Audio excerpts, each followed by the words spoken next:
शिंगो एक बेकार सा लड़का था जो अपने नौकरी के बोझ में एक बोरिंग 9 to 5 जॉब में अटका हुआ था। लेकिन एक दिन वो रिइंकार्नेट होता है एक नए दुनिया में, जहाँ उसे एक अमीर नोबेल लॉरेट का टाइटल मिलता है जिसके पास बहुत सी बीवियां और अनोखी मैजिकल पावर्स होती है। पर वीडियो में आगे बढ़ने से पहले मैं तुम्हें एक इम्पोर्टेंट बात बता दूं कि मैंने एक सेकंड चैनल खोला है, और ऐसा क्यों वो तो तुम्हें इस वीडियो के एंड में पता चलेगा। एंड रीजन बहुत ही खराब है दोस्तों, तो इसीलिए मैं बस रिक्वेस्ट कर सकता हूँ तुम लोगों से कि जाके इस मेरे सेकंड चैनल को सपोर्ट करना, क्योंकि इस चैनल पे आगे से वीडियोस आना थोड़ा कम हो जाएगा। बाकी आगे बढ़ता है वीडियो की तरफ। कहानी शुरू होती है एक जवान नाइट से जो एक आदमी के सामने खड़ा है जो यूनिफॉर्म पहने हुए है। नाइट अपना हाथ आगे करके एक पावरफुल अटैक बनाता है और उस पर छोड़ देता है। हर तरफ पत्थर उड़ने लगता है। तभी एक व्हाइट फ्लैश सबको अंधा कर देता है और बूम, खतरा खत्म हो जाता है। कुछ समय बाद एक ग्रीन वालों वाला आदमी जिसका नाम रॉड्रिच है और सबको वापस काम पर लगने का ऑर्डर देता है। एक मजदूर वेंडेलिन जो इस कहानी का मेन प्रोटैगनिस्ट है, रॉड्रिच उसकी तारीफ करता है कि उसका मैजिक कितना काम का है।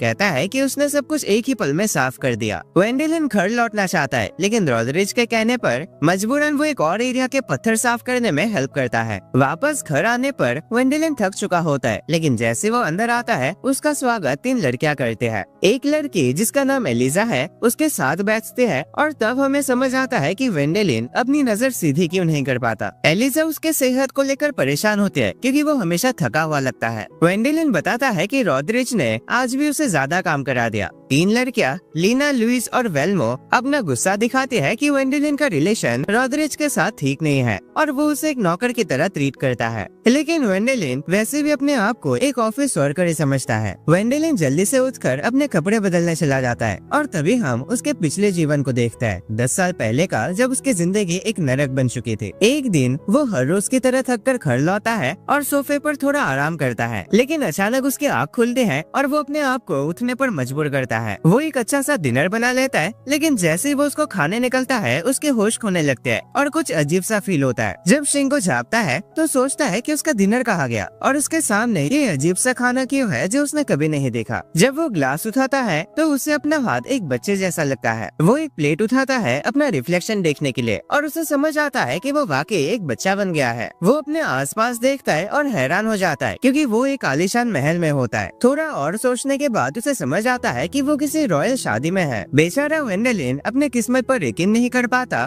और सोचता है कि ये शादी एक सपना ही है, इसीलिए वो अपनी आंखें बंद करके दोबारा सो जाने की कोशिश करता है। लेकिन कुछ समय बाद उसका फादर आता है और गुस्से में पूछता है कि ये क्या बकवास है, ऐसे वक्त में वो सो क्यों रहा है। वो छोटे वेंडेलिन को ले जाता है ताकि उसे कुछ इम्पोर्टेंट मेहमानों से मिलवा सके, लेकिन नई जिंदगी में आने की वजह से वेंडेलिन को अपना खुद का नाम तक नहीं पता था, इसीलिए वो उन्हें अपना नाम नहीं बता पाया, जिससे उसके फादर को शर्मिंदा होना पड़ा। खुशकिस्मती से उसका बड़ा भाई एरिक सही वक्त पर वहाँ आ जाता है और सबका ध्यान अपनी तरफ खींच लेता है। वो सबका शुक्रिया अदा करता है यहाँ आने के लिए, अपनी तरफ से और वेंडेलिन की तरफ से भी। पता चलता है कि ये शादी एक्चुअली उनके बड़े भाई कर्ट की है, जो एक एम्परर की बेटी से शादी कर रहा है। अपनी स्पीच के बाद एरिक छोटे वेंडेलिन के पास बैठ जाता है और कहता है कि उनके फादर को जरूर सुकून मिला होगा कि एक नोबेल की बेटी उनके परिवार में शादी करके आई है। वेंडेलिन पूछता है कि क्या इसका मतलब है कि अब वो लोग भी नोबेल्स बन गए हैं। एरिक समझाता है कि वो लोग वार्मिस्टर है, एक रेस्पेक्टेड फैमिली, इसीलिए वो लोग वैसे भी नोबेल फैमिली का हिस्सा है। ये सुनकर वेंडेलिन हैरान रह जाता है क्योंकि सिर्फ 5 मिनट पहले वो एक आम आदमी था जो अपनी बोरिंग जिंदगी से परेशान था। अब वो अपने आसपास देखता है और सोचता है कि ये कितने बड़े लोग होंगे जो ऐसे शानदार सेरेमनी कर सकते हैं। फिर वो सामने रखे उस टेस्टी खाने का मजा लेता है। लेकिन अगले दिन ब्रेकफास्ट पर उसका भ्रम टूट जाता है जब उसे खाना मिलता है सूखी रोटी और ऐसा सूप जो पानी जैसा लगता है, असल में पानी है। वेंडेलिन इधर उधर देखता है और महसूस करता है कि ये जगह तो एक खंडर से भी खराब है। ब्रेकफास्ट के बाद वो एरिक को ढूंढता है ताकि उससे पूछ सके कि ये सब क्या हो रहा है। वो एरिक से कहता है कि उसे समझ नहीं आ रहा कि कल रात उन्होंने इतनी बड़ी पार्टी रखी और आज उन्हें इतना गरीब जैसा खाना क्यों मिल रहा है। एरिक समझाता है कि वो सब सिर्फ दिखावा था मेहमानों के लिए, लेकिन असल में तो उनकी हालत इतनी खराब है कि गरीबी भी शर्मा जाए। फिर भी वो कहता है कि अपनी फैमिली के नोबेल सम्मान को मेंटेन करना पड़ता है सामने वालों के लिए, वरना उनकी इज्जत गिर जाती है। अब दोबारा रोटी और पानी का खाना शुरू हो गया है। उस वक्त वेंडेलिन सोचता है कि शायद वो अपनी पिछली जिंदगी में ही ज्यादा अच्छा था, और उसे और ज्यादा बुरा तब लगता है जब उसे पता चलता है कि वो 8वां बेटा है, इसीलिए उसे बहुत कम फायदा होगा। बाद में वेंडेलिन एक मैप देखता है जिसमें लिखा होता है कि वो हेलमट किंगडम में रहते हैं, जिसका पॉपुलेशन 1 मिलियन है। लेकिन ध्यान से देखने पर उसे समझ आता है कि वो बर्मिस्टर कैपिटल में रहते हैं, जिसका पॉपुलेशन सिर्फ 800 है, पूरे किंगडम का सबसे छोटा हिस्सा। वेंडेलिन अपने आसपास के इलाके को देखता है और सोचता है कि उसकी जिंदगी बिल्कुल बर्बाद हो गई है। लेकिन जब उसे लगता है कि अब इससे ज्यादा बुरा क्या हो सकता है, तब उसे पता चलता है कि उसका भाई एरिक अपने 2 बड़े भाइयों के साथ घर छोड़कर जा रहा है। पता चलता है कि उन्होंने डिसाइड किया है कि जैसे कर्ट की शादी हो जाए वो सब घर छोड़ देंगे, क्योंकि 8 भाइयों में जमीन बांटने लायक कुछ बचा ही नहीं है। वो कहते हैं कि इससे उनका नोबेल स्टेटस हट जाएगा, लेकिन देखा जाए तो जिंदगी जीने के लिए नोबेल रहने से ज्यादा मेहनत और स्किल्स लगते हैं, इसीलिए वो किसी तरह अपना गुजारा कर ही लेंगे। वेंडेलिन भी उनके साथ जाने की रिक्वेस्ट करता है, लेकिन वो नहीं जा सकता क्योंकि अभी वो सिर्फ एक छोटा बच्चा है। और बस ऐसे ही उसके 3 भाई अपनी अपनी जिंदगी का मकसद ढूंढने के लिए निकल पड़ते हैं। गुस्से और जज्बे से भरा वेंडेलिन लाइब्रेरी की तरफ चला जाता है ताकि वो कुछ ऐसा सीख सके जो उसकी जिंदगी बदल दे, लेकिन बदकिस्मती से उसे कोई भी काम का किताब नहीं मिलता। जब वो एक किताब वापस रख रहा होता है तभी उससे एक क्रिस्टल बॉल और कुछ कागज नीचे गिर जाते हैं। वेंडेलिन कागज उठाता है और पता चलता है कि ये असल में एक मैजिकल क्रिस्टल बॉल का इंस्ट्रक्शन मैनुअल है। वो जादू की बातों पर हंस पड़ता है, लेकिन फिर भी उसके अंदर कुछ ऐसा होता है जो उसे पढ़ने के लिए खींच लेता है। उसमें लिखा होता है कि हर इंसान के पास माना होता है, लेकिन कहते हैं कि सिर्फ 10,000 में से एक इंसान के पास इतना माना होता है कि वो मैजिक स्पेल कास्ट कर सके। वेंडेलिन सोचता है कि ये सिर्फ बकवास है, लेकिन इस बेकार जिंदगी से परेशान होकर वो डिसाइड करता है कि एक बार कोशिश करके देख ही लेता है, क्योंकि मरने से पहले वो कोई अफसोस नहीं रखना चाहता। वो क्रिस्टल बॉल पर एक मैजिक स्पेल करने की कोशिश करता है, लेकिन कुछ नहीं होता। पर कुछ देर बाद वो क्रिस्टल बॉल रेनबो की तरह चमकने लगता है, जो ये साबित करता है कि वेंडेलिन के पास मैजिक के लिए बहुत ज्यादा टैलेंट है। वेंडेलिन तुरंत कुछ और मैजिकल किताब ढूंढने लगता है, लेकिन उसी वक्त उसका फादर आ जाता है, जो उसे ऑर्डर देता है कि ये बेकार किताबें छोड़ दो और जंगल से लकड़ियां लेकर आओ। बाद में वेंडेलिन अपने मैजिक स्किल्स एक्टिवेट करने की कोशिश करता है, लेकिन बुरी तरह फेल हो जाता है। तभी अचानक एक अजीब सा इंसान हवा से नीचे उतरता है और कहता है कि आखिरकार उसे कोई ऐसा मिल ही गया जिसका मैजिक लेवल इसके बराबर है। वो हैंडसम सा दिखने वाला अनजान आदमी और कोई नहीं बल्कि एल्फ्रेड रेनफोर्थ होता है, एक मेज जो पहले ब्लैक रोड राज्य का कोर्ट मैजिशियन था, जो उनके किंगडम के बड़े राज्यों में से एक है। गलती से वो लोग एक जंगली सुअर को छेड़ देते हैं जो वेंडेलिन की तरफ भागता है, और वेंडेलिन डर के मारे लगभग अपने पैंट गीली कर देता है। वेंडेलिन भागने लगता है, लेकिन एल्फ्रेड उसे पकड़कर सुअर का सामना करवाता है। जंगली सुअर उन पर हमला करता है और वेंडेलिन का डर और बढ़ जाता है, लेकिन जैसे सुअर पास आता है वेंडेलिन एक विंड स्पेल कास्ट कर देता है जो उसे पीछे धकेल देता है। एल्फ्रेड वेंडेलिन को उसका पहला मैजिक स्पेल यूज करने पर बधाई देता है, लेकिन अभी भी खतरा खत्म नहीं होता। वो जंगली लाल आंखों वाला सुअर दोबारा उन पर हमला करता है, पर एल्फ्रेड सिर्फ अपनी उंगली हिलाकर उसे उड़ा देता है, अपना कमाल का मैजिक दिखाते हुए। वेंडेलिन का मुंह खुला का खुला रह जाता है, और जब उसे लगता है कि अब वो और हैरान नहीं हो सकता, एल्फ्रेड एक और बड़ी बात बोलता है कि वेंडेलिन एक दिन उससे भी बड़ा मैजिशियन बनने के लिए पैदा हुआ है। बाद में वेंडेलिन अपने घर के दरवाजे से अंदर आता है, जहाँ उसके परिवार की हर रोज की भागदौड़ दिखाई देती है। बेचारा गरीब बच्चा एक कप गर्म पानी पीता है जिसे वो चाय कहता है। ये उसे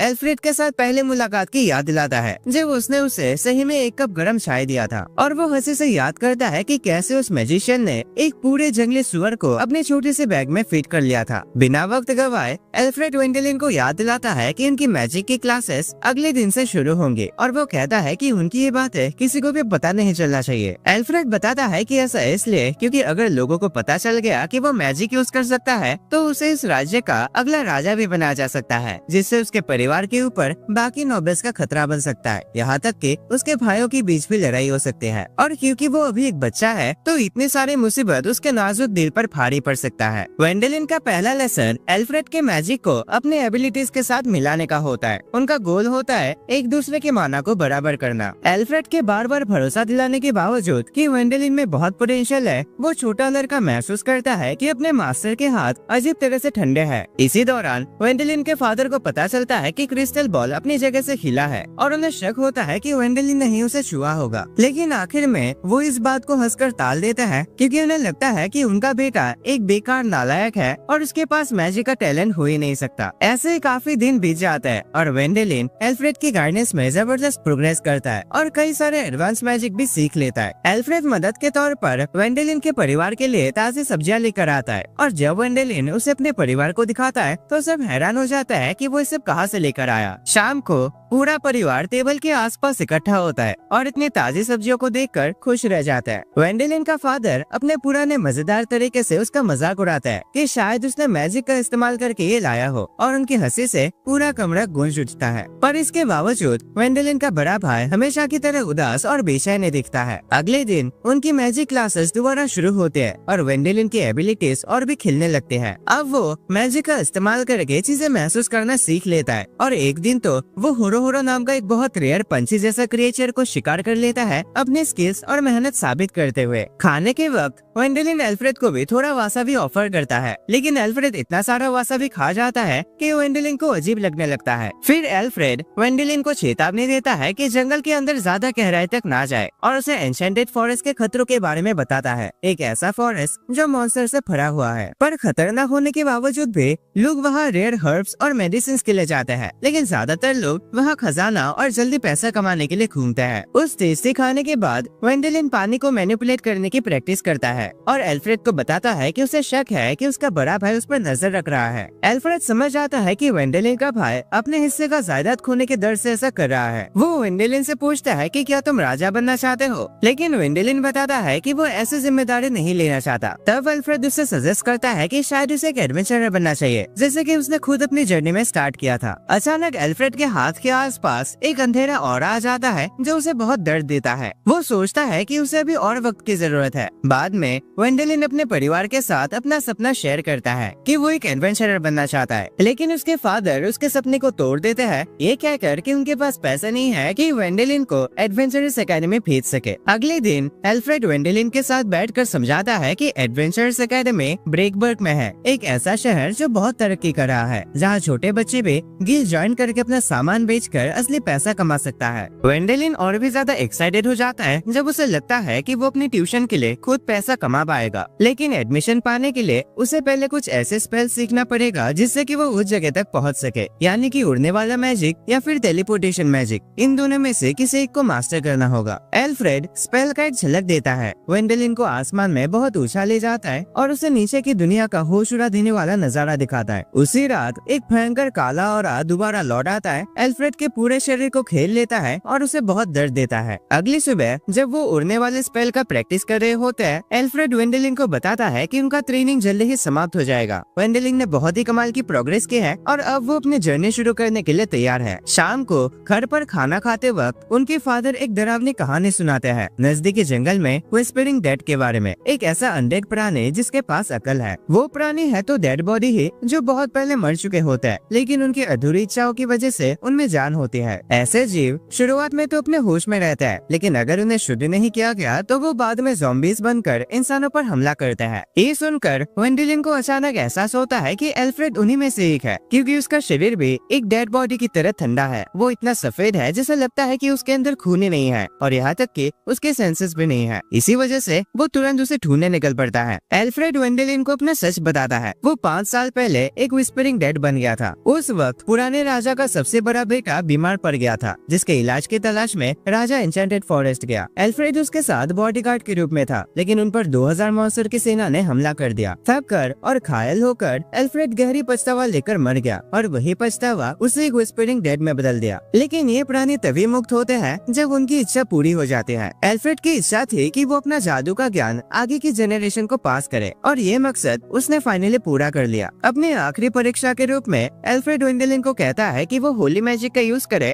और उसे शुद्ध करके मुक्ति दे ताकि उसका अस्तित्व समाप्त हो जाए। शुरुआत में वेंडेलिन तैयार नहीं होता, लेकिन आखिरकार वो अपने मास्टर की इच्छा का सम्मान करता है। डर के बावजूद वो अपने मास्टर के ऑर्डर्स को फॉलो करता है और उसे शुद्ध करता है और देखते ही देखते एल्फ्रेड को मुक्ति मिल जाते हैं और वो गायब हो जाता है। साल गुजर जाता है और वेंडेलिन अब एक जवान लड़का बन चुका होता है। वो अपने मैजिकल एबिलिटीज और नए ज्ञान के साथ अपना घर छोड़ देता है। अपना सामान लेकर वो अपनी जर्नी शुरू करता है एक एडवेंचरर बनने के लिए। एडवेंचरर्स एकेडमी पहुंचकर वेंडेलिन उम्मीद से भरा होता है, नए दोस्तों से मिलने और अपनी नई यात्रा शुरू करने के लिए एक्साइटेड हो जाता है। एकेडमी में हर तरह के स्टूडेंट्स मौजूद है, कोई किसी नोबेल का बेटा है और कोई तो बहुत ही गरीब घर से, सब अपने अलग अलग मैजिकल टैलेंट्स दिखाते हुए। लुइस उफेरबिक परिवार की तीसरी बेटी अपनी मैजिकल फेस से अपनी शक्ति दिखाती है, जबकि लीना सुजान एक हिरनब्रेंड परिवार की तीसरी बेटी है जो भाला चलाने में सबसे आगे है। वेंडेलिन घबराहट के साथ इंतजार करता है कि कोई उसके पास आकर बात करे। फिर उसका नंबर आता है अपना इंट्रोडक्शन देने का, लेकिन जब वो अपना नाम बताता है तो पूरा क्लास खामोश हो जाता है। सबको ये जानकर हैरानी होती है कि वो एकलौता स्टूडेंट है जो स्कॉलरशिप पर पढ़ाई कर रहा है। उसके बाद प्रोफेसर स्टूडेंट्स को पेपर देते हैं जिसमें लिखा होता है कि अगले महीने शुरू होने वाले ट्रेनिंग के लिए ग्रुप्स बनाए जाएंगे। लंच टाइम के दौरान वेंडेलिन थोड़ा अकेला महसूस करता है, जबकि बाकी के स्टूडेंट्स अच्छे समय बिता रहे होते हैं। एक कोने में बैठकर वो अपना अकेलापन महसूस करता है। तभी लुइस उसकी तरफ देखकर बताते हैं कि उसकी मैजिकल एबिलिटीज पहले से ही टॉप क्लास एडवेंचरर्स के बराबर है। तभी एक जवान स्वॉर्डमैन लड़का उनके पास आता है और अपना नाम अर्विन हॉर्न एरमिन बताता है। एरविन, जो अपने परिवार का 5वां बेटा है, वेंडेलिन की जबरदस्त मैजिकल एबिलिटी से इम्प्रेस होता है और उसके ग्रुप में शामिल होने का फैसला करता है। क्लास में प्रोफेसर टीम वर्क की महत्व समझाता है, खासकर पैसे कमाने के लिए हंटिंग के जरिए। एरविन लड़कियों के साथ मिलकर एक प्लान बनाता है। वो वेंडेलिन को इम्प्रेस करने के लिए उससे ज्यादा शिकार करेंगे ताकि उसे दिखा सके कि वो भी काबिल है। ट्रेनिंग के दौरान एक्स ग्रुप एक बड़ा जंगली सुअर ले आता है और फकरे से दिखाता है, लेकिन अरविंद का ग्रुप सबको चौंका देता है जब वो 3 बड़े जंगली सुअर ले आता है वेंडेलिन पर गहरा असर छोड़ने के इरादे से। तब वेंडेलिन बिना शिकार के सामने आता है, लेकिन सबको हैरान कर देता है जब वो अपने मैजिकल बैग से अलग अलग जंगली जानवर निकाल कर दिखाता है। उसके इस अद्भुत जादू का प्रदर्शन सब ग्रुप्स को हिला देता है। वो एक्स चलाने वाला ग्रुप भी पीछे हट जाता है और अपने आप को कमजोर महसूस करता है। जब वेंडेलिन अपना कमाया हुआ पैसा हासिल करता है तो वो सबको साथ खाना खाने का इन्विटेशन देता है, लेकिन देखता है कि वहाँ कोई नहीं होता, सिर्फ वो अकेला खड़ा होता है। उस रात एरविन और लड़कियां अपनी फैमिली बैकग्राउंड शेयर करते हैं, कैसे उनके परिवार की गरीबी ने उनके मौके कम कर दिए। सिर्फ पहले जन्मे हुए बच्चों को ही शिक्षा और जमीन की विरासत मिलती है, बाकी डिमोटिवेट हो जाते हैं अपने सपनों का पीछा करने से। इस अन्याय से परेशान होकर लीना जज्बात से कहती है कि उन्हें अपने सपनों के लिए लड़ना होगा। लुइस थोड़ी उम्मीद देती है, उन्हें मोटिवेट करते हैं कि वो अपने मैजिक से अपनी फिजिकल एबिलिटीज को एनहांस करे। सब मिलकर ये तय करते हैं कि वो और ज्यादा शिकार करेंगे ताकि वेंडेलिन का ध्यान खींच सके। अगली सुबह वो एन्चेंटेड फॉरेस्ट में और अंदर तक जाते हैं अच्छा शिकार ढूंढने के लिए, लेकिन जंगली भेड़ियों के एक झुंड उन्हें घेर लेते हैं। अरविन लड़ाई में चोट खा जाता है, लेकिन वेंडेलिन अपनी मैजिकल डिटेक्शन एबिलिटी से उनकी मुसीबत महसूस करता है और उनकी मदद के लिए तुरंत पहुंच जाता है। भेड़ियों से लड़ाई करने के बाद एकेडमी में अरविन और उसका ग्रुप वेंडेलिन से माफी मांगते हैं, अपने आप को उसके ग्रुप के लायक न समझकर। लेकिन वेंडेलिन भी कहता है कि वो उनकी टीम का हिस्सा बनना चाहता है। उन्हें ये यकीन दिलाता है कि दोनों तरफ से वो एक दूसरे का फायदा उठा रहे थे। थोड़े ही देर बाद प्रोफेसर एक रोमांचक घोषणा करता है, ब्लैक रोडर की ड्यूक ने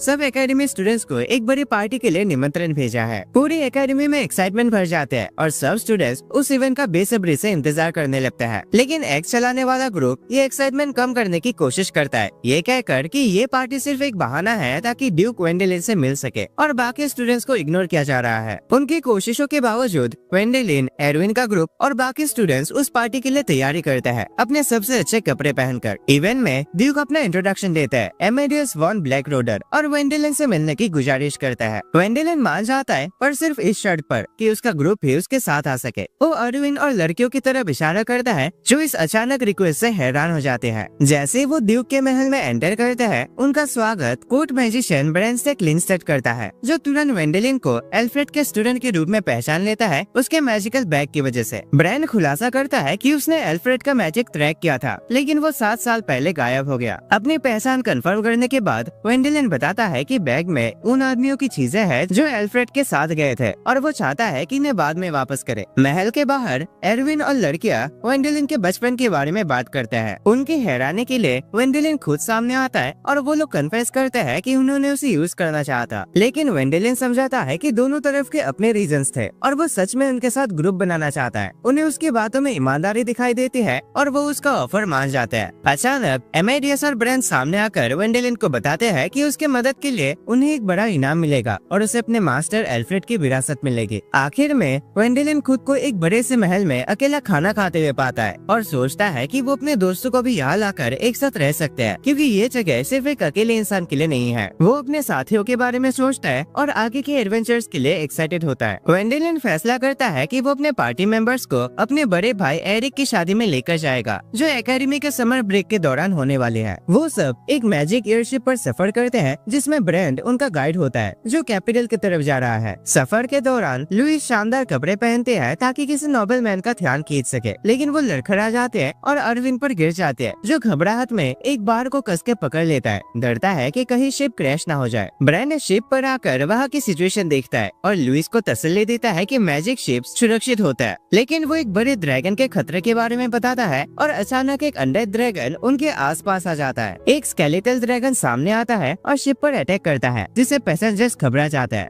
कैप्टन उन्हें तसल्ली देता है कि ब्रेंड इस सिचुएशन को संभाल लेगा, लेकिन ब्रेंड समझाता है कि वो ड्रैगन के खिलाफ होली मैजिक यूज नहीं कर सकता। इसके बजाय वो वेंडेलिन को चैलेंज लेने के लिए कहता है, जबकि वो शिप को अंदर से सुरक्षित रखेगा। वेंडेलिन चैलेंज एक्सेप्ट करता है और ड्रैगन का सामना करता है। ब्रेंड के प्लान के मुताबिक वो अपना होली मैजिक इस्तेमाल करके ड्रैगन को हरा देता है। उसके बाद वो ड्रैगन की हड्डियां और उसके सीने से निकला वो लाल पत्थर अपने जादुई बैग में रख लेता है। शिप पर लौटने के बाद वेंडेलिन बताता है कि वो कैपिटल में कुछ खरीदना चाहता है, लेकिन उसी समय ऑल्टेरियो जो ब्रेंड का एक व्यापारी दोस्त है और पॉलिटिकल इन्फ्लुएंस रखता है वहाँ आता है और समझाता है कि वेंडेलिन के लिए शहर में कुछ भी खरीदना मुश्किल हो सकता है। जब वो लोग कैपिटल पहुँचते हैं तो स्टूडेंट शॉपिंग के लिए एक्साइटेड होता है। ब्रेंड उनसे अलग हो जाता है और ऑल्टेरियो को जिम्मेदारी दे देता है। अचानक एक सेना आती है और एक नाइट वेंडेलिन का शुक्रिया अदा करता है ड्रैगन को बहादुरी से हराने के लिए। वो वेंडेलिन को बताता है कि राजा उससे मिलने के लिए वेट कर रहे हैं। जल्दी ही उन्हें कार में बिठाकर महल ले जाता है। महल पहुंचने के बाद बाकी स्टूडेंट्स एरिक से मिलने चले जाते हैं। सिर्फ वेंडेलिन और ऑल्टेरियो महल में अकेले रह जाते हैं। राजा वेंडेलिन का दिल से आभारी होता है और उसके सम्मान में उसे बैरोनेट का खिताब और ट्विन ड्रैगन मेडल दिया जाता है। वेंडेलिन सम्मान से राजा के प्रति अपनी वफादारी का शपथ लेता है जो सेरेमनी का एक हिस्सा होता है। इसी दौरान एरिक के घर पर ब्रेंड वेंडेलिन की नए स्टेटस पर बाकी स्टूडेंट से बात करता है। वो समझाता है कि बाउमिस्टर वंश में सबसे बड़ा रैंक सिर्फ नाइट तक ही होता है। इसका मतलब है कि वेंडेलिन अब अपने परिवार के लिए एक नई पीढ़ी शुरू कर रहा है। स्टूडेंट्स थोड़ा उदास हो जाते हैं, डरते हैं कि ये नई जिम्मेदारी वेंडेलिन के एडवेंचर्स में रुकावट बन सकती है, लेकिन ब्रेंड उन्हें तसल्ली देता है कि क्योंकि वेंडेलिन के पास अभी तक अपना खुद का जमीन नहीं है, इसीलिए वो अपना एडवेंचर सफर जारी रख सकता है। ये सुनकर उसके दोस्तों का मन हल्का हो जाता है। वापस महल में इनाम देने का प्रोसेस शुरू होता है और हाई ऑफिशियल्स इसी बारे में बहस कर रहे होते हैं कि वेंडेलिन को कौन सा इनाम मिलना चाहिए। लॉर्ड मार्शल एडगर और लॉर्ड कमिश्नर रकनर ड्रैगन की हड्डियों और मैजिक सोर्स की कीमत पर बात करते हैं। तभी एगमन हुएनहेम बीच में आ जाता है और खुलासा करता है कि वेंडेलिन एक ऐसा टैलेंट है जो सदियों में एक बार जन्म लेता है, और ये बात तुरंत उस बहस को सुलझा देती है। ऑल्टेरियो ये भी बताता है कि एगमन एक चालाक और समझदार व्यक्ति है जो हमेशा अपने सपोर्ट के बदले में कुछ लेना चाहेगा। महल से निकलते वक्त वेंडेलिन एक आदमी से टकराता है जो उसे ऑफिसर के रूप में रिक्रूट करना चाहता है, लेकिन किंगडम की गार्ड्स उसे रोक देते हैं। ऑल्टेरियो वेंडेलिन को सलाह देता है कि इसे आदत बना लो, क्योंकि बैरोनेट बनने के बाद उसे हमेशा ऐसे ऑफर्स मिलते रहेंगे, नौकरी के लिए और शादी के प्रपोजल्स पे, जो कभी कभी थकाने वाले साबित होते हैं। अगले दिन एरिक की शादी होती है जहाँ वेंडेलिन अपने दूसरे बड़े भाई पॉल और हेलमेट से मिलता है। एरिक बताता है कि उनके परिवार को अभी तक शादी का गिफ्ट नहीं मिला क्योंकि उनके पास एक शानदार गिफ्ट देने के लिए पैसा नहीं है। साथ ही बाउमिस्टर परिवार ब्लैक रोडर की ड्यूक के सबऑर्डिनेट के रूप में सेवा करता है, जिससे आर्थिक मदद मिलनी चाहिए थी, लेकिन बाउमिस्टर की गरीबी की वजह से अगर वो ड्यूक से पैसे ले भी लेंगे तो अपना कर्ज नहीं चुका पाएंगे। अपने भाई की इज्जत बचाने के लिए वेंडेलिन खुद शादी का गिफ्ट देने की जिम्मेदारी उठाता है, भले ही उसे नोबिलिटी की जिम्मेदारियां काफी परेशानी भरी लगती है। बाद में ऑल्टेरियो वेंडेलिन को एक छोटा सा मटका देता है जिसमें कोमे कोजी होता है, ये समझकर कि वेंडेलिन इसे व्यापार के लिए इस्तेमाल करेगा। अब कोमे कोजी वो जापान का कुछ चावल से बना कुछ खाना होता है,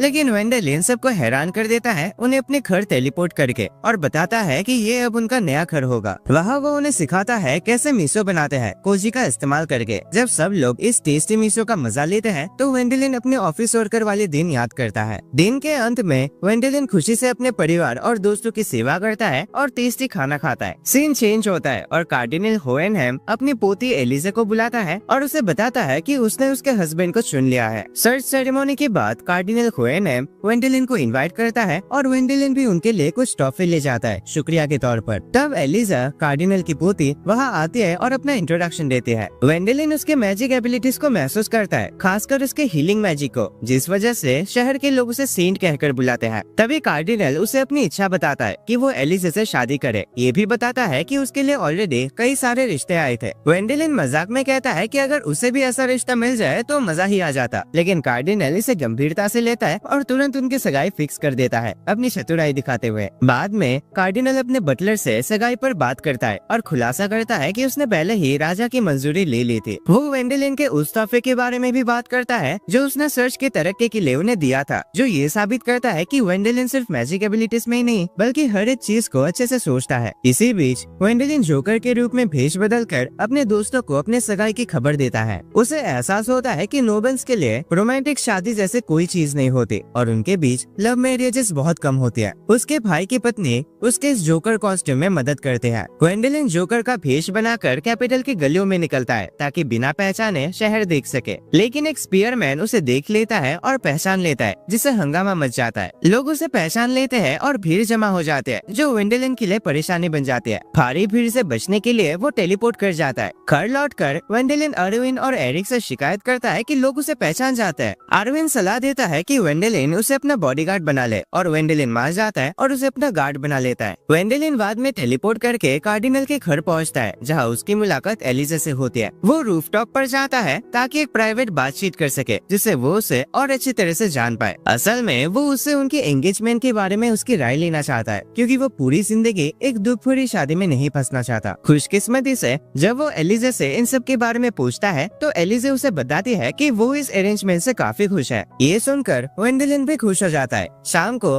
वेंडेलिन अपने घर लौटकर लड़कियों को अपने नए जॉब के बारे में बताता है, जिससे उनका भी इंटरेस्ट जागता है कि शायद वो भी हायर हो जाए। लेकिन अरविन उन्हें मजाक में चिढ़ाता है कि वो उसकी सबऑर्डिनेट्स बन जाए, जिसे वो लड़कियां तुरंत मना कर देती हैं। उसके बजाय वो मजाक मजाक में सुझाव देते हैं कि वो वेंडेलिन की बीवियां बन जाएंगे। लुइस कपड़ों का डिजाइन बनाना शुरू करते हैं और लीना को समझाते हैं कि अगर वो वेंडेलिन की वाइफ बने तो उसे स्कूल शुरू करने और खुद को अपने परिवार के सामने साबित करने का मौका मिलेगा। इससे मोटिवेट होकर लीना भी इस प्लान में शामिल हो जाती है। जब वेंडेलिन उन लड़कियों के कपड़ों की बातें सुन रहा होता है, तब उसे अगले दिन एलिसे के साथ एक डेट का इनविटेशन मिलता है। दोनों साथ में लंच करते हैं और खाना खत्म होने के बाद बटलर ये सुझाव देता है कि एक जेंटलमैन होने के नाते वेंडेलिन को एलिसे को एक गिफ्ट देना चाहिए। थोड़ा शर्मा कर वेंडेलिन मान जाता है और दोनों एक ज्वेलरी स्टोर जाकर एंगेजमेंट रिंग्स देखते हैं। वेंडेलिन उनकी इतनी ज्यादा कीमत देखकर हैरान हो जाता है, लेकिन थोड़ा सोचने के बाद वो एक स्पेशली डिजाइन एंगेजमेंट रिंग खरीदता है, जिसमें एक मैजिकल स्टोन होता है, जिसकी कीमत 300 गोल्ड कॉइंस होती है। घर लौटने के रास्ते में एलिसे सोचते हैं कि वेंडेलिन ने वो रिंग इसलिए चुने क्योंकि उसमें माना स्टोर करने की क्षमता है, लेकिन वेंडेलिन मजाक में कहता है कि उसने ये रिंग सिर्फ इसलिए चुने क्योंकि वो एलिसे के लिए परफेक्ट लगी। उसकी सच्चाई से इम्प्रेस होकर एलिसे बहुत खुश होते हैं। जब वेंडेलिन उस स्टोन में अपना माना भर देता है तो वो चमक उठता है और उसके अंदर एक यूनिवर्स दिखाई देता है। उधर कार्डिनल अपने बटलर से वेंडेलिन के बारे में राय मांगता है। सीधा साधा बटलर कहता है कि वेंडेलिन ने एलिसे को एक आम लड़की की तरह ट्रीट किया और उनके विचारों का अंदाजा लगाना मुश्किल है। दिन के अंत में वेंडेलिन, जो सही में एक खरजमाई जैसा लगता है, ये सोचता है कि आज का लंच सोया सॉस के साथ और बेहतर होता। उनके घर में लड़के अपने स्ट्रेटेजी डिस्कस करते हैं, जिसका नाम रखते हैं ऑपरेशन वाइफ बनना, जिसे वो एकेडमी लौटकर दोबारा शुरू करने की प्लान बनाते हैं, क्योंकि एलिसे अभी कैपिटल में है। इसी दौरान वहाँ एलिसे आते हैं और वेंडेलिन के बारे में उसके दोस्तों से पूछते हैं, जबकि वेंडेलिन को खुद राजा से एक नई ड्यूटी मिलती है। वेंडेलिन इसे एक छोटे नौकर जैसे काम के रूप में देखता है। दूसरी तरफ एक नाइट किंगडम की खराब सिचुएशन को समझाता है। सामान की कमी है, लेकिन उन्हें एक एंशिएंट ड्रैगन का सामना करना ही पड़ेगा। सिर्फ मेजे से उस ड्रैगन की आग को झेल सकते हैं। उनके साथ आर्मस्ट्रांग भी होता है, जो पैलेस का मैजिशियन है, एक बड़ा मस्कुलर और जज्बाती मेज जो कसम खाता है कि वो एंशिएंट ड्रैगन को तुरंत हरा देगा। वो सब लोग पाल्किने प्रेरी के बॉर्डर पर मिलिट्री कैंप तक उड़कर जाते हैं। उधर एरिक समझाता है कि जब वेंडेलिन ड्रैगन को हरा रहा होगा, तब उनकी सेना को बाकी मॉन्स्टर से निपटना होगा। क्योंकि उनके पास कोई ऑफिशियल कमांडर नहीं है, इसलिए वो अरविन वेंडेलिन के बॉडीगार्ड को उनका लीडर बना देता है। जब वेंडेलिन ड्रैगन का सामना करेगा, तो ये भी खुलासा होता है कि पैलेस ने उसे जानबूझकर इस टास्क के लिए चुना है, ताकि उसे बड़ी जमीन के इनाम से बचाया जा सके। एक नोबल होने के नाते उसका इनाम सिर्फ मेडल्स और पैसों में सेटल किया जाएगा। जब कई आदमी दरवाजे पर लड़ाई के लिए तैयार होकर पहुँचते हैं, तो अरविन घबराहट के साथ उन्हें लड़ाई के मैदान की तरफ ले जाता है। जैसे जैसे रात होती है, लुइस, लीना और अरविन अपने पहले लड़ाई के लिए तैयार होते हैं और और उनके दिल में चिंता बढ़ने लगती है। तभी अचानक एलिजे आ जाते हैं। पता चलता है कि उसे उन्होंने हीलिंग के लिए बुलाया था, लेकिन ये जानकर वो उदास हो जाते हैं कि वेंडेलिन ड्रैगन का सामना करने के लिए अकेले चला गया। अगली सुबह आर्मस्ट्रॉन्ग, ब्रेंट और वेंडेलिन बैटलफील्ड पर आ जाते हैं। आर्मस्ट्रॉन्ग अपना मैजिकल आर्मर पहनता है और ड्रैगन पर हमला करता है और उसे तेज रफ्तार से दबा लेता है, लेकिन वो आर्मर उसका मैजिक बहुत तेजी से खा जाता है और अगर ये पूरा खत्म हो जाए तो बड़ी समस्या खड़ी हो सकती है। इसीलिए वो बस ड्रैगन को रोकने पर ध्यान देता है ताकि वेंडेलिन फाइनल अटैक कर सके। वेंडेलिन एक भयंकर हमले से ड्रैगन को हरा देता है, जिसके बाद वो उसके बचे कुछ हिस्सों को अपने बैग में रख लेता है। ब्रेंट सजेस्ट करता है कि ड्रैगन के पार्ट्स बेच दिया जाए, लेकिन वेंडेलिन और आर्मस्ट्रॉन्ग उसे वार्न करते हैं कि और मॉन्स्टर्स का खतरा अभी सामने है। इसी दौरान लड़के आराम से ब्रेकफास्ट कर रहे होते हैं कि एक सोल्जर आकर खबर देता है कि वेंडेलिन ने ड्रैगन को हरा दिया। ये सुनकर सब रिलैक्स हो जाते हैं और वापस लौटने की तैयारी करते हैं, लेकिन उनकी खुशी अधूरी रह जाती है क्योंकि उन्हें पता चलता है कि अभी भी बहुत सारे मॉन्स्टर्स बचे हैं।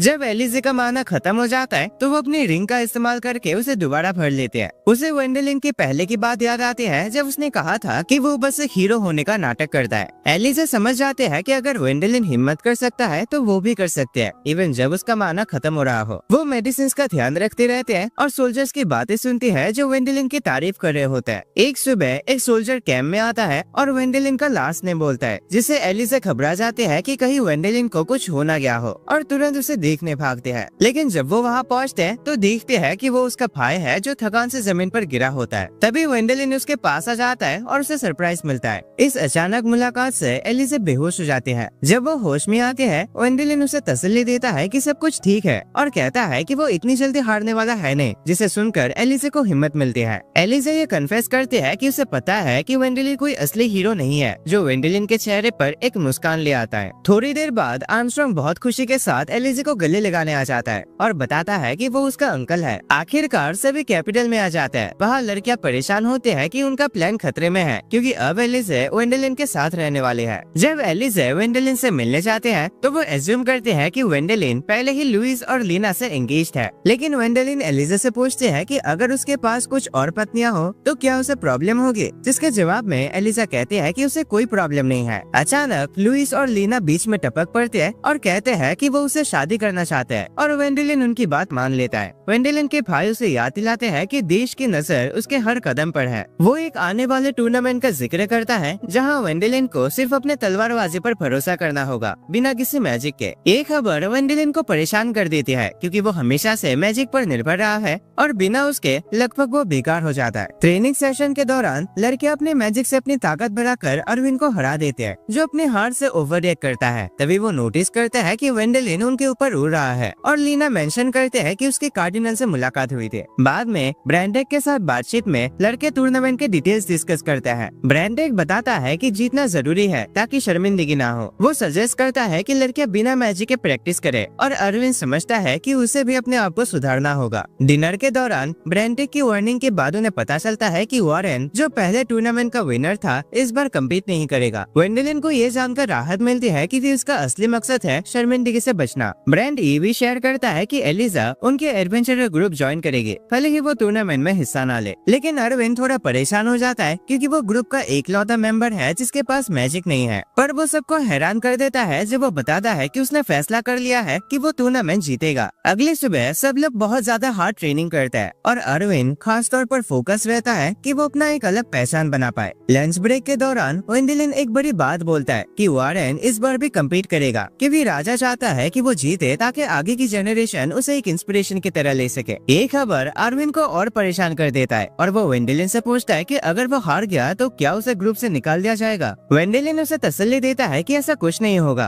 और ये भी बताता है कि एलिजाबेथ चुप के ट्रेनिंग कर रही है क्योंकि वो किसी को निराश नहीं करना चाहते। इस बात से अरविंद को ये समझ आता है कि जिनके पास मैजिक है वो भी घबराहट महसूस करता है। अरविंद लड़कियों से माफी मांगता है और दोबारा ट्रेनिंग में लग जाता है। टूर्नामेंट के दिन एलिजा सबके लिए खाना लेकर सरप्राइज करते हैं, जबकि वेंडेलिन इतना थक जाता है कि खड़े खड़े ही सो जाता है। जब उसकी बारी आती है वॉरेन के खिलाफ लड़ने की, तो वेंडेलिन अपना सारा हौसला जोड़ता है, ये जानते हुए कि उसे अपनी पूरी कोशिश करनी होगी चाहे सामने का ओपोनेंट कितना भी शक्तिशाली क्यों ना हो। वॉरेन एक जबरदस्त अटैक से वेंडेलिन को नॉकआउट कर देता है, जिससे वो लड़खड़ाकर वापस ब्रेंड और आर्मस्ट्रॉन्ग के पास आ जाता है, जो काफी दुखी हो गए थे क्योंकि वेंडेलिन हार गया। लुइस प्रिलिमिनरी राउंड तक पहुंची गई थी, लेकिन बदकिस्मती से उसे भी वापस आना पड़ा, जिसके बाद लीना खुद को रॉड्रिग्स के सामने पाते हैं, एक जिद्दी फाला चलाने वाला जो वेंडेलिन को लेकर ऑब्सेस्ड है और उसकी टीम को ज्वाइन करने की उम्मीद रखता है। लीना उसकी ताकत से हैरान रह जाते हैं, पर अफसोस की बात है कि वो हार जाते हैं और वापस वेंडेलिन और लुइस के साथ जुड़ जाते हैं, जहां वो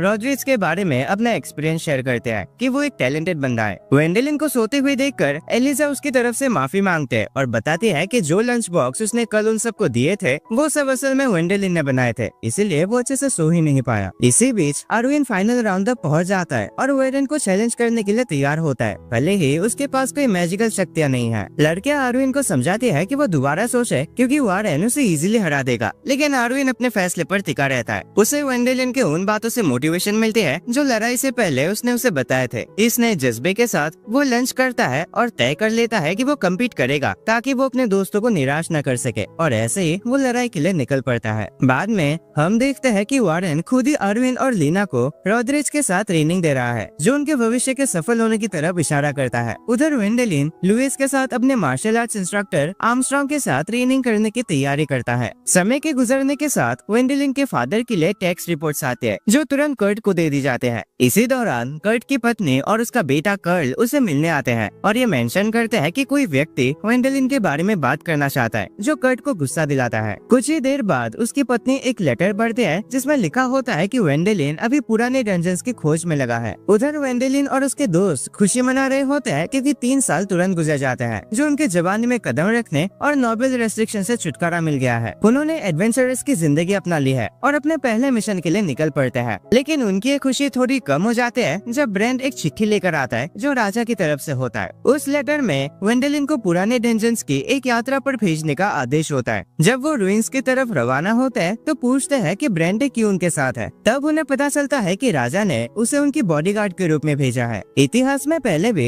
एडवेंचरस डंजन से लौट नहीं पाए थे, इसीलिए उन्हें शक है कि शायद कोई ड्रैगन वहाँ छुपा है। अपना ड्रैगन बस्टर्स वाला नाम सुन के वो मजबूर हो जाता है कि वो इस केस की इन्वेस्टिगेशन करे, और इसी इरादे के साथ वो उन डंजन्स में और गहराई तक उतर जाते हैं। बिना जाने समझे उन्होंने एक मैजिकल ट्रैप को एक्टिवेट कर दिया जो किसी ने एंशिएंट मैजिक का यूज करके लगाया था, और वो टेलीपोर्ट हो जाते हैं। एक ही पल में वो अपने आप को डंजन्स के गहरे हिस्सों में पाते हैं और वहाँ एक बोर्ड होता है जिसमें लिखा होता है वेलकम टू रिवर्स हैंगिंग। ब्रेंड जो उनका गार्ड है इस सिचुएशन को समझने की कोशिश करता है। उन्हें इस मुश्किल और भयंकर डंजन के ऊपर की तरफ निकलना होगा। लुइस सजेस्ट करते हैं कि वो लोग वेंडेलिन के टेलीपोर्टेशन मैजिक का यूज कर सकते हैं, लेकिन इस पूरे जगह से अनजान होने की वजह से टेलीपोर्टेशन बेकार हो जाता है और उनके पास कोई और रास्ता नहीं बचता सिवाय मुश्किल चढ़ाई शुरू करने के। इतने बड़े बड़े सीढ़ियों से गुजरने के बाद वो एक अंधेरे से भरे गैलरी तक पहुँचते हैं जो एक बड़े से कमरे में खुलते हैं। ये कमरा पूरी तरह से गोलेम से भरा होता है, पत्थर के प्राचीन रक्षक जो जादू से जिंदा हो गए थे। जैसे पीछे का दरवाजा बंद होता है गोलेम्स जाग उठता है और तुरंत उन पर हमला करना शुरू करता है। वेंडेलिन के कमान में ग्रुप बहादुरी से अपनी रक्षा करता है क्योंकि उन्हें पता है कि वेंडेलिन बाकी के खतरों से उन्हें बचा लेगा। इस हंगामे के बीच उन्हें पहले के एडवेंचर्स की हड्डियां मिलती है, इस बात का संकेत देते हुए कि यहाँ कितने सारे खतरनाक और जानलेवा ट्रैप्स है। उनकी यात्रा जारी रहती है और वो और भी गोलेम से टकराते हैं जब वो अगले सीढ़ी तक पहुंचते हैं। उधर कैपिटल में राजा आर्मस्ट्रांग से बात कर रहा होता है और परेशान होता है क्योंकि वेंडेलिन और उसका ग्रुप अभी तक नहीं लौटे। उनके बारे में झूठी अफवाहें तेजी से फैल रहे होते हैं, लेकिन कुछ ऑफिशियल्स इस बात से खुश भी होते हैं कि वेंडेलिन वापस नहीं आया और वो आशा करते हैं कि वो और कभी ना लौटे। दूसरी तरफ हमें पता चलता है कि बैरन रकनर इस पूरे प्लान का मेन खिलाड़ी है। वेंडेलिन को उस खतरनाक जगह में फंसाकर वो कर्ट के बच्चों को ऊपर उठाना चाहता है। डंजन्स के अंदर ग्रुप अपनी पूरी शक्ति लगाता है और गोलेम्स के खिलाफ लगातार लड़ाई करते हैं। उनकी टीम वर्क अच्छे से दिखाई देती है जब वो अपनी बारी चेंज करके लड़ाई करते हैं और दूसरे टीममेट्स को आराम देते हैं। तभी वो एक ऐसे कमरे में पहुंचते हैं जो पहले खाली लगते हैं, पर अचानक एक भयंकर ड्रैगन जाग उठता है। इस मुश्किल हालात में जब लीना गोलेम्स के जाल में उलझ जाते हैं और एलिसे का जादू खत्म होने लगता है, वेंडेलिन एक प्लान बनाता है कि वो अपना जादू ब्रेंड के साथ मिलाकर इस्तेमाल करे, लेकिन उनकी कोशिशों के बावजूद वो ड्रैगन के भयंकर अटैक को रोक नहीं पाते और उनका माना तेजी से खत्म होने लगता है। उनके इस सिचुएशन को महसूस कर एलिसा तुरंत उनकी मदद करने का फैसला करती है। सबसे पहले वो लीना को हील करते हैं और फिर वेंडेलिन पर एक high class healing spell miracle slide का इस्तेमाल करते हैं, पर इस स्पेल को यूज करने के लिए उन्हें किस करना पड़ता है, जिसे एक तेज रोशनी चमक उठती है जो ड्रैगन को हरा देता है। वो दोनों इतने थक जाते हैं कि वो बेहोश होकर गिर जाते हैं। जब वो होश में आते हैं तो खुद को एक बिस्तर पर पाते हैं, जैसे उनकी परीक्षा खत्म हो गई हो और वो एक नई उम्मीद के साथ जागते हैं। वेंडेलिन सुन लेता है जब लड़कियां एलिजा के उस जबरदस्त स्पेल के बारे में बात कर रही होते हैं। हालांकि वो मानती है कि किस जरूरत से ज्यादा था, लेकिन उन्हें उसके इमोशन समझ आते हैं कि वैसे मरने वाले सिचुएशन पे कोई भी चाहेगा कि वो अपने हस्बैंड को किस कर पाए। इसके बाद वेंडेलिन और एलिजा डंजन्स के अंदर एक लाइब्रेरी में जाते हैं जहाँ उनकी मुलाकात ब्रेन से होती है। ब्रेन उन्हें इस डंजन की शुरुआत के बारे में बताता है, जिसमें पता चलता है कि ये डंजन काउंट कैलबर्ट नाम की एक पावरफुल मैजिशियन ने बनवाया था जो अपनी विरासत को सुरक्षित रखना चाहता था। आगे बढ़ते हुए उन्हें पुराने जहाजों का एक कलेक्शन मिलता है जो मैजिकल कोर्स का काम करते हैं। एक लीवर एक्टिवेट करने पर उन्हें एक छुपा हुआ रास्ता मिलता है जो डंजन की गहराइयों में एक रहस्यमय हाइडआउट को दिखाता है। वापस महल लौटने पर वो अपनी चीजों को ठीक करते हैं और पता चलता है कि किंग सब कुछ खरीदना चाहता है, सिर्फ मैजिक सर्कल को छोड़कर जो मेज खरीदेगा। किंग हर एक को 2 मिलियन गोल्ड कॉइन्स का ऑफर करता है, जिसे सुनकर वेंडेलिन हैरान हो जाता है। बाद में आर्मस्ट्रॉन्ग के साथ चाय पर बैठकर वेंडेलिन अपने कैपिटल छोड़कर ब्रेकबर्ग में एडवेंचर पर जाने का प्लान शेयर करता है। आर्मस्ट्रॉन्ग इससे सहमत होता है और वादा करता है कि वो वेंडेलिन के खिलाफ फैल रही अफवाहों के पीछे वाले आदमी को ढूंढ निकालेगा। इस खुलासे से हैरान होते हुए वेंडेलिन को आर्मस्ट्रॉन्ग से पता चलता है कि ज्यादा तरक्की भी अक्सर नफरत को बुलावा देती है। ग्रुप मिलकर डिसाइड करता है कि वो 2 मिलियन गोल्ड कॉइन्स का ऑफर रिजेक्ट कर देंगे और अपने कमाए आर्मस्ट्रॉन्ग को डोनेट कर देंगे। इस तरह वेंडेलिन के पास 10 मिलियन गोल्ड कॉइन्स आ जाता है और वो सोचता है कि ये नई दौलत शायद और मुसीबत ला सकता है। इसी दौरान फाइनेंस ऑफिसर के भाई के घर पर वेंडेलिन के विरोधियों के बीच एक मीटिंग होती है। उन्हें पता चलता है कि वो बच गया और उसके खिलाफ उनकी नफरत और बढ़ जाती है। वो फिर से उसके गायब होने की प्लानिंग करता है। इसी दौरान एक रहस्यमय आदमी वेंडेलिन और उसके ग्रुप को देख रहा होता है जब वो अपना खाना एंजॉय कर रहे होते हैं। तभी वो लोग बात करता है कि इस घर को किसी ऐसे इंसान के हवाले करना सही होगा जो भरोसेमंद हो। और थोड़ी देर सोच विचार के बाद रॉदरिच को इस काम के लिए चुन लेते हैं, क्योंकि वो अक्सर उनकी स्क्वाड का सबसे इग्नोर किया जाने वाला मेंबर होता है। एक केक देकर वो लोग उसे ये पोजीशन ऑफर करते हैं और रॉदरिच, जो खुद को एक नोबेल बताता है, खुशी खुशी एक्सेप्ट कर लेता है। बाद में लुइस उस रहस्यमय आदमी की प्रेजेंस डिटेक्ट करते हैं और बाकियों को अलर्ट कर देते हैं। रॉदरिच सजेस्ट करता है कि वेंडेलिन को कैपिटल छोड़कर उस आदमी को ढूंढना चाहिए जो उसकी मौत के अफवाह के पीछे है, लेकिन वेंडेलिन को पता नहीं होता कि वो ये कैसे करेगा। तभी हम देखते हैं कि वो रहस्यमय आदमी एक लड़की होती है। इसके बाद ग्रुप मैजिक गिल्ड की तरफ बढ़ता है, जहाँ उनका गाइड उन्हें ल्यूकस के पास ले जाता है जो लेबोरेटरी डायरेक्टर है। वेंडेलिन ल्यूकस से उसके मैजिक सर्कल का इस्तेमाल करने की रिक्वेस्ट करता है, जो किसी भी सोची हुई चीज को समन कर सकता है। इस प्रोसेस के दौरान ल्यूकस वेंडेलिन को बोलता है कि एक बार कुछ समन करके देखे, और वेंडेलिन मर्द जाति का सम्मान रखते हुए एक बढ़िया चीज समन करता है, जिससे ल्यूकस तो इम्प्रेस हो जाता है, पर लड़कियां थोड़े एम्बेरेस फील करते हैं। यहाँ तक कि उसे एक लड़की से मार भी पड़ती है क्योंकि वो कपड़ा उसी का था। अपनी दूसरी कोशिश में वो सब खुद को छुपा लेते हैं और वेंडेलिन सफलता से अपने मनचाहे चीज को उनके सामने समन कर देता है। वापस महल लौटने पर वेंडेलिन एक मीटिंग होस्ट करता है। यहाँ रॉदरिच ये पता लगा लेता है कि फाइनेंस ऑफिसर का भाई ही वो झूठी अफवाह फैला रहा था। इससे इम्प्रेस होकर वेंडेलिन एक इन्वेस्टिगेशन शुरू करता है। इसी बीच वो जासूस लड़की इस दावत को देखती है जिसमें वेंडेलिन ने जादू की मदद से खाना भी बनाया होता है। क्यूरियस होकर वो महल के अंदर घुस जाते हैं और हंगामा खड़ा कर देते हैं। उसके तोड़फोड़ करने के बावजूद वो वेंडेलिन का सामना करते हैं और खाना खाना शुरू कर देते हैं। तभी एडगर आता है और उस घुसपैठिए को इंट्रोड्यूस करता है, विल्मा एस्केहन, जो उसकी बेटी होते हैं और अपने आप को बॉडीगार्ड या वेंडेलिन के पत्नी के रूप में ऑफर करते हैं। ब्रेंड उसके कंडीशन को समझाता है, हीरो सिंड्रोम, जो उसकी ताकत को मैजिकली बूस्ट करता है। वेंडेलिन अपना प्लान रिवील करता है कि वो हंटिंग के लिए ब्रेकबर्ग जा रहा है, लेकिन एडगर उसे सरप्राइज करता है और मॉन्स्टर हंटिंग के बारे में एक नया खुलासा करता है। तभी ड्यूक भी वेंडेलिन के पास आता है और एक रिक्वेस्ट रखता है। अगले सीन में हम कर्ट की वाइफ को देखते हैं, जो अपने हस्बैंड को वेंडेलिन के बारे में खबर देती है कि उसकी मौत हो गई है। कर्ट यह सुनकर दुखी हो जाता है और रोने लगता है, पर हमें भी पता है कि ये सब नाटक है। लेकिन जब वो खिड़की के बाहर वेंडेलिन और दूसरे बच्चों को देखता है तो हैरान रह जाता है। दूसरी तरफ हम वेंडेलिन के पेरेंट्स को देखते हैं, जो बढ़िया से गर्म पानी, मेरा मतलब चाय पीता है, जो उसके बुरे वक्त की याद दिलाता है। ब्रैंड बताता है कि 15 साल पहले ड्यूक ऑफ ब्लैकरोदर ने एक आर्मी को एन्चेंटेड फॉरेस्ट में भेजा था उनके बेटे की इलाज के लिए, लेकिन अफसोस वो सब मरे हुए पाए गए और एल्फ्रेड भी उस आर्मी का हिस्सा था। वेंडेलिन का फादर कहता है कि उन्होंने भी उस लड़ाई में मदद के तौर पर काफी सैनिक भेजे थे। ब्रैंड समझाता है कि उन मरे हुए सोल्जर्स के बॉडीज अब अनडेड, खासकर जॉम्बीज बन चुके हैं। वो आगे बताता है कि ड्यूक ने वेंडेलिन और उन सबको ये जिम्मेदारी दी है कि वो सारे अनडेड को प्यूरिफाई करे, इससे पहले कि वो भयंकर मॉन्स्टर्स बन जाए, क्योंकि ज़ॉम्बीज उनके एरिया में है। वेंडेलिन के फादर को ज़ॉम्बीज के मटेरियल से मिलने वाले किसी भी प्रॉफिट का 30% मिलने का हक है, क्योंकि एन्चेंटेड फॉरेस्ट उनके इलाके में पड़ता है। लेकिन कर्ट लालच में 50% डिमांड करता है और फोर्स करता है कि ज़ॉम्बीज और उनके सामान को जंगल में ही छोड़ दिया जाए, एक अच्छा सा अंतिम संस्कार देने के बजाय। कर्ट का कहना है कि उनके सोल्जर्स करीब थे और उन्होंने पहले ही उनका अंतिम संस्कार कर दिया था। ये साफ हो जाता है कि कर्ट पागल है, लेकिन एलिजे बातचीत के बीच में आकर कहते हैं कि वो खुशी खुशी उन्हें शुद्ध करने के बाद अंतिम संस्कार करने में मदद करेगी। परेशान होकर कर्ट उसका मजाक उड़ाता है और कहता है कि वो ये सब सिर्फ फेमस होने के लिए कर रही है। ये सुनकर अरविंद अपना सब्र खो देता है और वो कर्ट पर चिल्लाता है कि ये सारी बकवास बंद करो। दोनों के बीच एक बहस शुरू हो जाते हैं, लेकिन वेंडल इन सबको शांत कर देता है और आराम से अपने भाई का डील मान लेता है। लेकिन लड़कियां कर्ट के एटीट्यूड से गुस्से में आ जाते हैं और वो वेंडलिन का पक्ष लेते हैं और कर्ट को कह देते हैं कि भले ही वेंडलिन उसका छोटा भाई है, लेकिन फिर भी एक बैरॉन है। इससे कर्ट और भी गुस्से में आ जाता है और वेंडलिन अपने भाई के बदले हुए स्वभाव को नोटिस करता है। बाद में